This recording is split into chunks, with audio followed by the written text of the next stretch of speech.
Hey, welcome to week 4. This is Dean Harris, your instructor for History 103, and I just want to chat a little bit about the topic for this week and then talk about some of the assignments as well too. Just like week 1, this week is a discussion week. We've had kind of 2 research weeks in which you've done a quiz and an essay. This week is a discussion week like you did for week 1. And just kind of review, since you might have forgotten how that works. So there are 4 discussion boards, each of which you need to participate in. But your participation is in two different kinds of participation. For any 2 of those, you need to post an initial response to whatever the prompt may be, and of course there's a word range requirement, so make sure to hit that.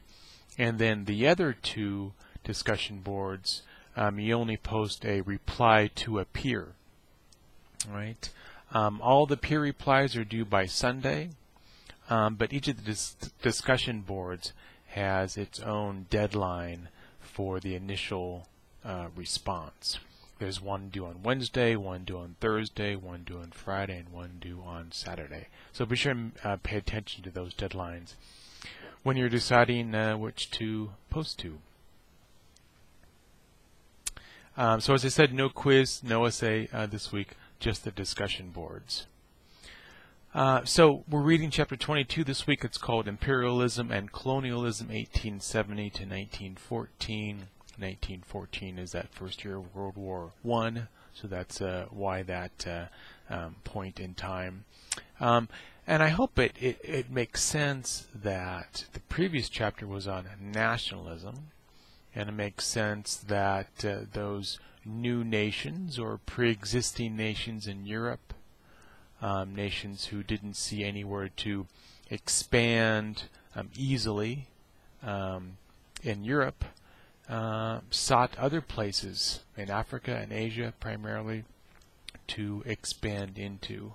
And you can imagine a nation of new peoples thinking itself very superior to its neighbors and believing that it is called to expand, whether that's expanding because it has a large population of people or because it needs new markets, whatever it may be. But there is this link between nationalist ideas, all right, how great we are as a people, and imperialist ideas.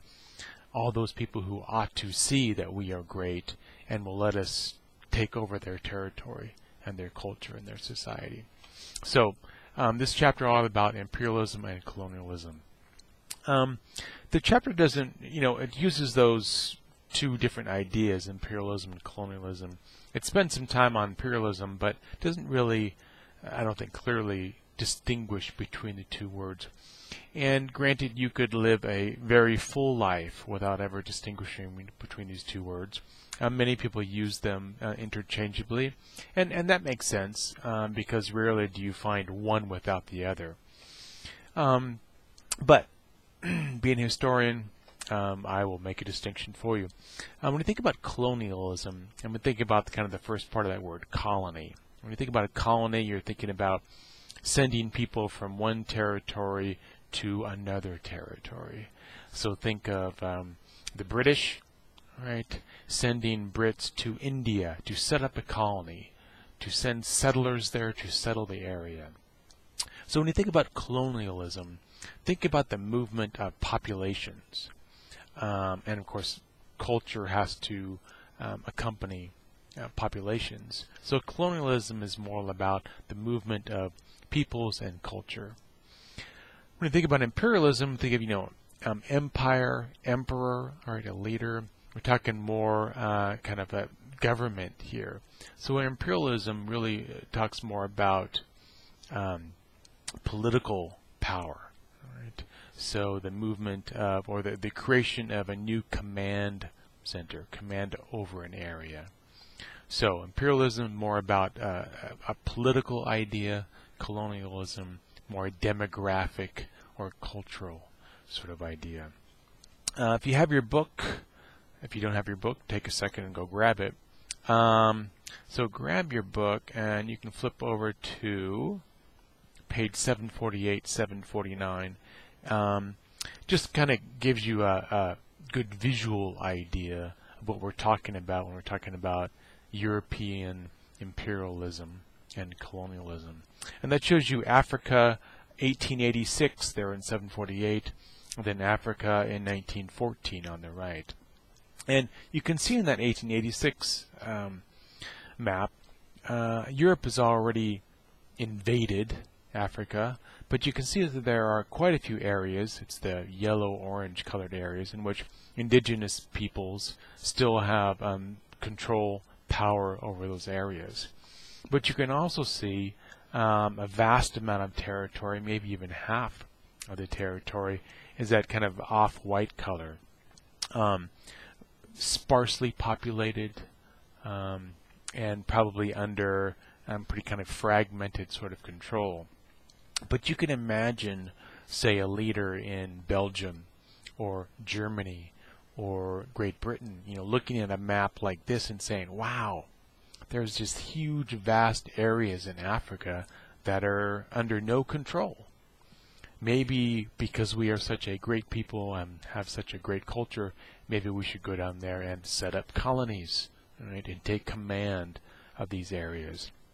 And while we're there, why don't we just conquer the modest people or the Abyssinian Empire and take over the whole continent. And so you can see that's what they did on that map on page 749. You can look at the European powers there in Africa. So that kind of upper northwest part of Africa is pretty much entirely French. Look north-south on that east side, and you can see that Great Britain almost has a continuous line from Egypt all the way down to South Africa, with other countries in there as well too.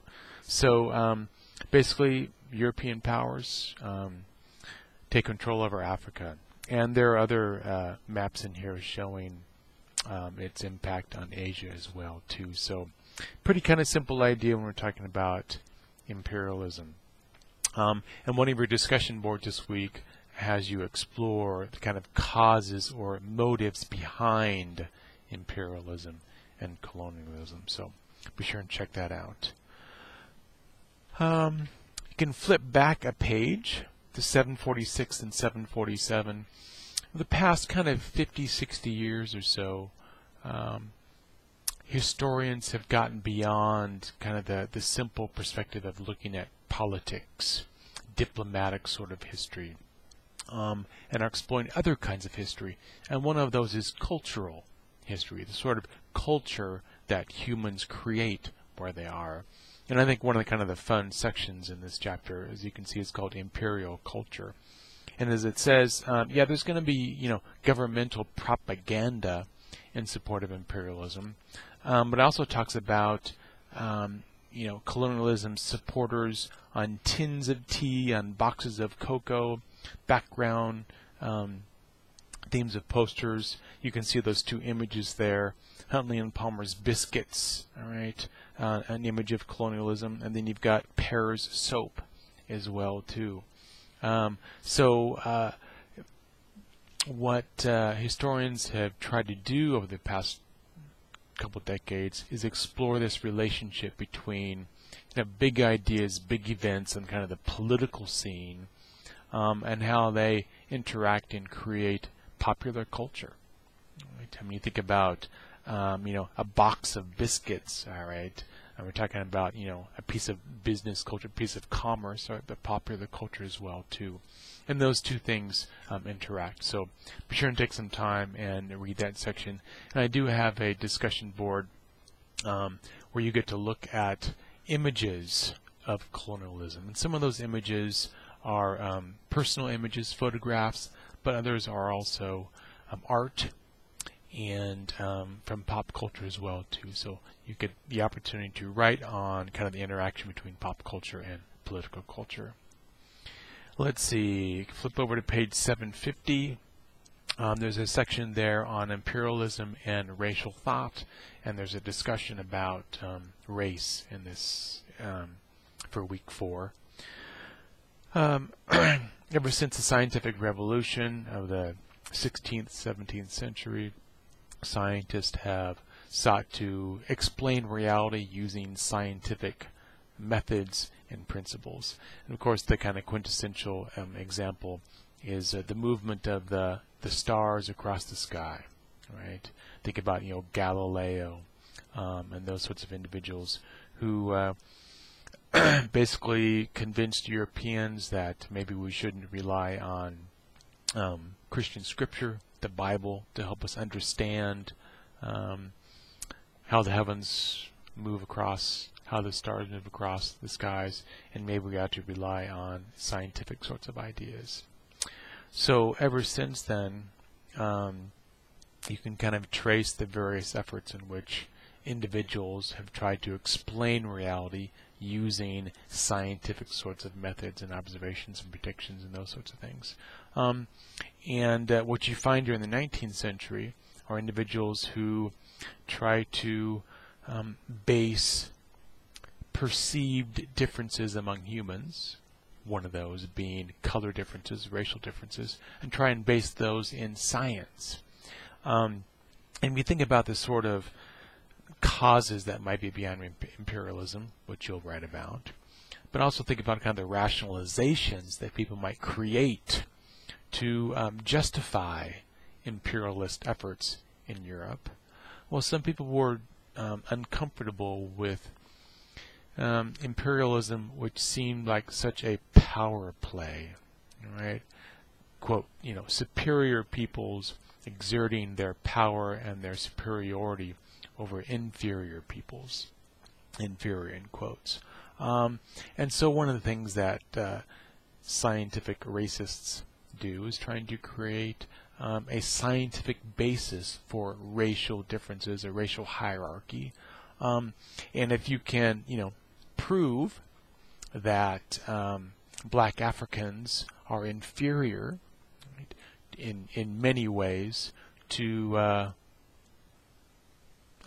Britons, then that can be a justification, all right, for imperialism. So take some time, check through that section, and as I said, there's a discussion board on that as well too, where you get to look at some of those images from the 19th century. Last little bit here, flip over kind of the last page 758. We are, of course, focused on Europe in this class. But there's a short little section about U.S. imperialism, and I think most Americans don't think of the United States as an imperialist force, and certainly it wasn't on par with Great Britain or France. I mean, when you look at the territories those two nations held in Africa and Asia, they put a lot of resources into imperialist efforts. But that little section, pretty short section, ticks off the territories that represent America's imperialist efforts: Texas, California, Cuba, Puerto Rico, Philippines, Hawaii. So the United States during the 19th century and early 20th century was an imperialist force as well too. I don't have a discussion board specifically on that, but there is a discussion board linking the past with the present, and it has to do with President George Bush's efforts in Afghanistan and Iraq. Want to welcome people who want to post an initial response to that discussion board. If you think it's too political, don't like it, you can choose the other ones. But I think it would be interesting to see if people can make a link between imperialism in the 19th century and more recent sorts of efforts like that as well too. So have a great week. Any questions, email me or post to the questions thread, and see you later.